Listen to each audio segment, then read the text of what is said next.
അങ്ങനെ നമ്മുടെ ലാലേട്ടൻ്റെ ഏപ്രിൽ 25 ഇറങ്ങിയിട്ടുള്ള റിലീസായ തുടരും എന്നുള്ള മൂവി കണ്ടുവന്നിങ്ങനെ ഇരിക്കുവാണ്. അപ്പോൾ മൂവി കണ്ടിട്ട് ഭയങ്കര എക്സൈറ്റഡ് ആയി എനിക്കിങ്ങനെ അതിനെക്കുറിച്ച് എന്തായാലും പറയണം എന്ന് തോന്നിയിട്ടാണ് ഞാൻ ഈ വീഡിയോ ചെയ്യുന്നത്. അത് പറഞ്ഞപ്പോൾ തന്നെ മനസ്സിലായിട്ടുണ്ടാവും എന്താണ് എനിക്ക് ഈ മൂവിയെക്കുറിച്ചുള്ള ഒരു ഒപ്പീനിയൻ എന്നുള്ളത്.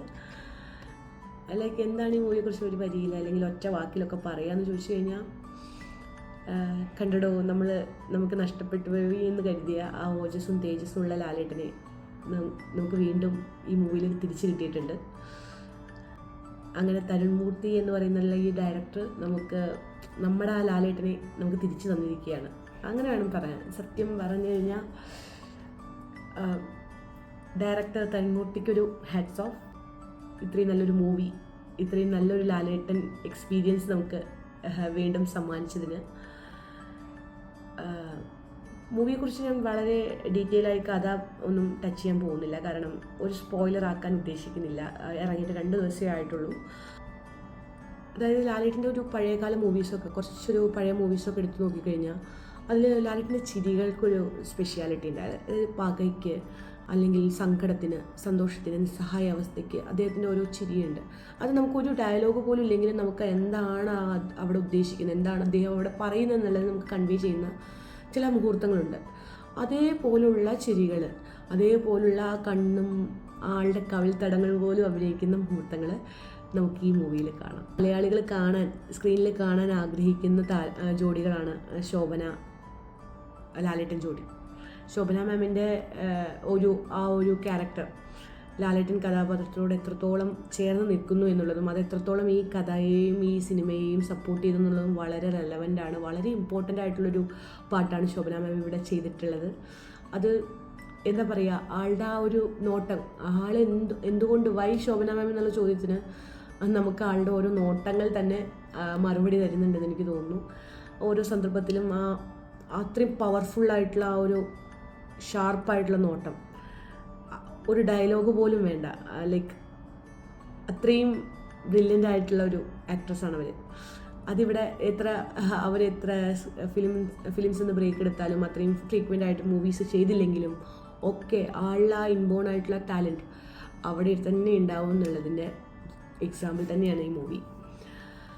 അതേപോലെ തന്നെ ഇതിലെനിക്ക് തോന്നുന്നു ശോഭന മാം ആൾക്ക് വേണ്ടി തന്നെ ഡബ് ചെയ്തിരിക്കുന്നതാണ് ഈ മൂവി. അങ്ങനെ ചെയ്തിട്ടുള്ള എത്ര മൂവീസ് ഉണ്ടെന്ന് ചോദിച്ചാൽ എനിക്ക് അറിഞ്ഞില്ല, ഞാൻ അധികം കേട്ടിട്ടില്ല. തിരയിലുണ്ട് തോന്നുന്നു, മാം തന്നെയാണ് ചെയ്തിട്ടുള്ളത്. പക്ഷേ ഈ മൂവിയിലും നമുക്ക് ആ ശോഭന മാമിൻ്റെ റിയൽ വോയിസ് ആസ്വദിക്കാൻ പറ്റും. അതൊട്ടും കാരണം ആ തമിഴ് മലയാളം കലർന്നിട്ടുള്ള ഒരു സംസാര രീതി അതൊരിക്കലും ഈ ഒരു കഥാസന്ദർഭത്തിനോ അല്ലെങ്കിൽ മൂവിയിലോ ഒരു അധികമായിട്ടോ അല്ലെങ്കിൽ അതൊരു ഡിസ്റ്റർബൻസ് ആയിട്ടോ അല്ല നമുക്ക് പ്ലേസ് ചെയ്തിട്ടുള്ളത്.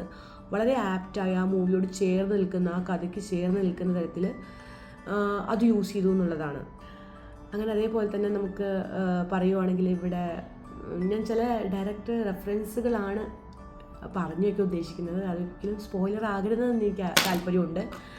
ലൈക്ക് ഇതിൽ അവർക്കൊരു മില്ലുള്ളത് കാണിക്കുന്നതിൻ്റെ പേര് പവിത്രം എന്നുള്ളതാണ്. പവിത്രം എന്ന് പറയുമ്പോൾ നമുക്ക് ആ പേര് കേൾക്കുമ്പോൾ തന്നെ സ്ട്രൈക്ക് ചെയ്യുന്നത് നമ്മുടെ ശോഭന മോഹൻലാൽ കോട്ടുകെട്ടിലുണ്ടായിരുന്ന നമ്മളേറ്റവും ആഘോഷിച്ചിട്ടുള്ളൊരു പടമാണ് പവിത്രം. മറക്കാൻ പറ്റാത്തൊരു മൂവിയാണ്. ആ പടത്തിൻ്റെ റെഫറൻസാണ് ഇവർ രണ്ടാളും വരുന്നൊരു മൂവിയിൽ അവരുടെ പഴയകാല ഒരു മൂവിയുടെ പേര് ആ ഒരു നൊസ്റ്റു നമുക്ക് ഫീൽ ചെയ്യിപ്പിച്ചതാണോ എന്നുള്ളത് എനിക്ക് അറിഞ്ഞുകൂടാ, അതോ യാദൃശ്ചികമാണോ എന്നുള്ളത്. എന്തായാലും നമുക്കത് പെട്ടെന്ന് കാണുന്ന പ്രേക്ഷകന്, ഒരു ശോഭന മോഹൻലാൽ ഫാനിന് അത് നമുക്ക് ആസ്വദിക്കാൻ പറ്റുമെന്ന് തോന്നുന്നു. അതൊരു സ്ട്രൈക്ക് ചെയ്യുമെന്ന് തോന്നുന്നു. പിന്നീട് ഇതിൽ ലാലേട്ടൻ വളരെ വളരെ ഇഷ്ടത്തോടെ, വളരെ നമ്മൾ കുഞ്ഞുങ്ങളെ നോക്കുന്ന പോലെ നോക്കുന്ന ഒരു അദ്ദേഹത്തിൻ്റെ വാഹനമാണ് Mark 1 ambassador car, black colour. അപ്പം അതിൻ്റെ നമ്പറുണ്ട് 4455 എന്നാണ് എൻ്റെ നമ്പർ, സിനിമയിൽ കൊടുത്തിട്ടുള്ള നമ്പറും. അതിലെ നമ്പർ 4455 ആണ്. ഈ നമ്പർ എന്ന് പറയുന്നത് അങ്ങനെ ജസ്റ്റ് വെറുതെ ഇങ്ങനെ പ്രീവിയസ് ആയിട്ടുള്ള മോഹൻലാലിൻ്റെ കാറുകളോടുള്ളൊരു ഇതൊക്കെ ജസ്റ്റ് ഒന്ന് ബ്രീഫ് ചെയ്ത് നോക്കിയപ്പം അദ്ദേഹത്തിനൊരു ആദ്യകാലങ്ങളിൽ അദ്ദേഹത്തിൻ്റെ ഏറ്റവും വെരി ഫസ്റ്റ് എന്ന് പറയുന്ന പോലെ അദ്ദേഹം ആദ്യമായി സ്വന്തമാക്കിയ കാറെന്ന് പറയുന്നത് ഒരു അംബാസിഡർ കാറാണ്. അതിൻ്റെ കളറ് ബ്ലാക്ക് അല്ല, ഒരു ലൈറ്റ് ബ്ലൂ ഷെയ്ഡാണെന്ന് തോന്നുന്നു. അതിൻ്റെ നമ്പർ എന്ന് പറയുന്നത് 4455 ആണ്. ഇത് സിനിമയിൽ ഉപയോഗിച്ചിട്ടുള്ളത് കോയിൻസിഡൻസ് ആയിട്ടാണോ അതോ ലൈക്ക് പർപ്പസ്ഫുള്ളി ആ ഒരു അദ്ദേഹത്തിന് ഭയങ്കര ഇഷ്ടമുള്ള അദ്ദേഹത്തിൻ്റെ ആ ഒരു ഭയങ്കര റിയൽ ലൈഫിലും അദ്ദേഹത്തിൻ്റെ ആ ഫസ്റ്റ് കാർ എന്ന് പറയുന്ന അംബാസഡറിനോട് ഭയങ്കര ഇഷ്ടമാണ് അദ്ദേഹത്തിനെന്ന് പറഞ്ഞു കേട്ടിട്ടുണ്ട്. അപ്പം ആ ഒരു റെഫറൻസ് ചെയ്തതാണോ അല്ലെങ്കിൽ കോയിൻസിഡൻസ് ആണോ എന്നുള്ളത് അറിഞ്ഞുകൂടാ. ഈ സിനിമയിലുള്ള അംബാസഡറിൻ്റെയും നമ്പർ 4455 ആണ്. പിന്നീട്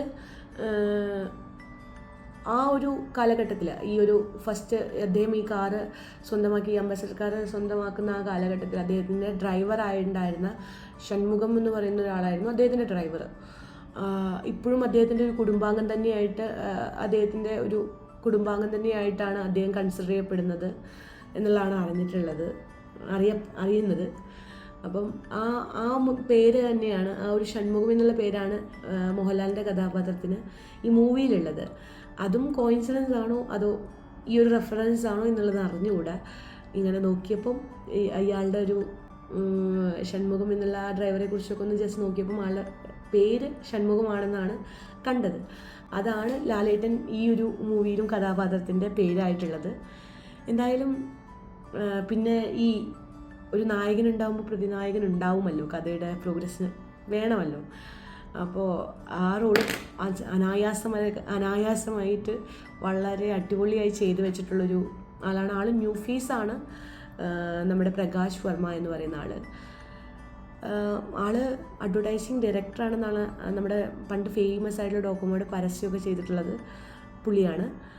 പുള്ളിയുടെ വില്ലൻ കഥാപാത്രം ഇതിൽ എന്താണെന്ന് ചോദിച്ചു കഴിഞ്ഞാൽ അത്ര റേറ്റിംഗ് ഒന്നും കൊടുക്കാൻ അറിഞ്ഞുകൂടാ. പക്ഷേ വളരെ എന്താ പറയുക, നമുക്ക് തന്നെ ഒരു പോയിന്റിലെത്തുമ്പം ആ ഒരു വില്ലൻ കഥാപാത്രത്തോട് ഭയങ്കരമായിട്ടുള്ളൊരു അയാൾ കാണിക്കുന്ന ജസ്റ്റേഴ്സിനോട്, അയാൾ ഓരോ ക്യാരക്ടേഴ്സ് ഹലോ അങ്ങനെയൊക്കെ പറയുന്ന ഓരോ ഇതുണ്ടാവുമല്ലോ, അതിനോട് നമുക്ക് തന്നെ ഒരു പോയിന്റിലെത്തുമ്പോൾ ഭയങ്കര അധികം ദേഷ്യവും പ്രേക്ഷകനടക്കം അത് ഫീൽ ചെയ്യിപ്പിച്ച ഒരു അസാമാന്യമായിട്ടുള്ളൊരു നടനെന്ന് വേണം പറയാൻ.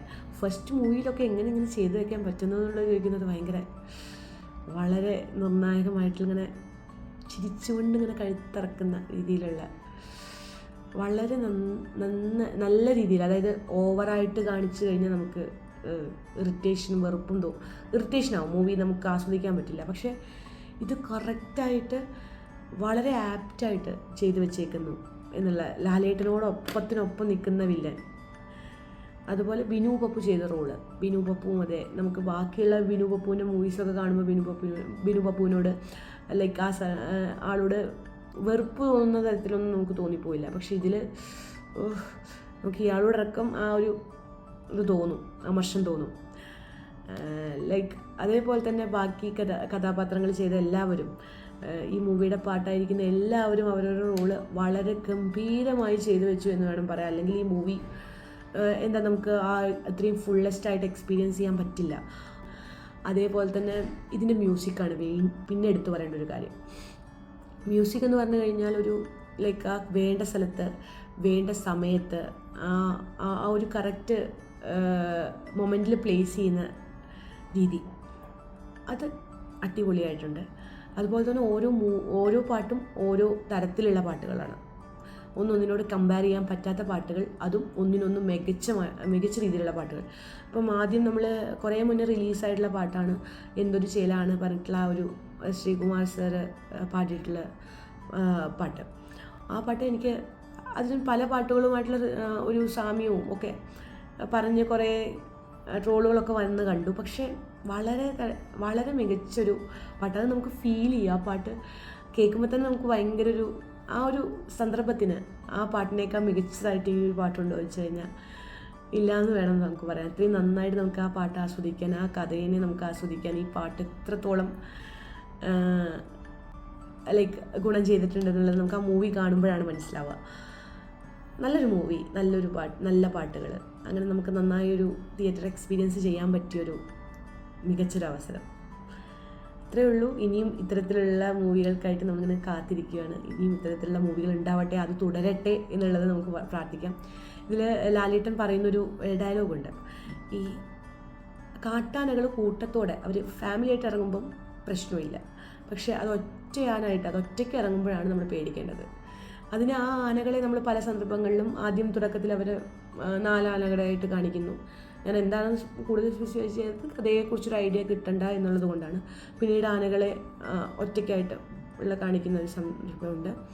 അതുപോലെ ഒറ്റയാൻ അത് കാണിക്കുന്ന ഡിപ്പിക്റ്റ് ചെയ്യുന്ന പോലെ തന്നെ ഒറ്റയാൻ വന്നങ്ങ് മെതിച്ചർമാദിച്ച് പോയി. ലാലേട്ടൻ എന്ന ഒറ്റയാൻ തകർത്തഴിഞ്ഞാടിയ പടം. Thank you so much.